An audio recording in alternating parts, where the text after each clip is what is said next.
7 দিন পরে আমার আর ইয়াসের বিয়ে। এটা বিয়ে নয়, এটা বরবাদি হবে। আমি থাকতে এই বিয়ে কখনো হবে না।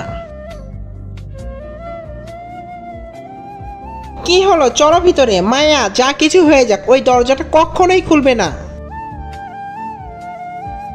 7 দিন পরেই আমাদের বিয়ে, আর এই ঘরটাতে আজব কিছু মনে হচ্ছে। আর এটা আমার সাথে কি হচ্ছে? আমার মুখ দিয়ে কেন গোলাপ ফুল বের হচ্ছে? যদি বাঁচতে চাও তাহলে আজ রাত ওই ঘরের মধ্যে চলে এসো। আসলে এই ঘরটাতে কি এমন রাজ আছে যে ইয়াসও আমাকে এই ঘরটাতে ঢুকতে মানা করেছে? এই রুমটাতে তোমাকে স্বাগতম। অনেক দিন ধরে তোমারই অপেক্ষায় ছিলাম। আসো আমার সাথে, এটাই সেই রাস্তা। ওই রুমে সত্যিটা জানার পর আমার মনটাই ভেঙে যায়। আমি তোমাকে বউ হতে দিব না। মায়া, তুমি ওই দরজা কেন খুলেছো? গোলাপ ফুল, তার মানে ও বাইরে চলে এসেছে। হ্যাঁ ইয়াস, আমি অবন্তিকার সাথেই আছি।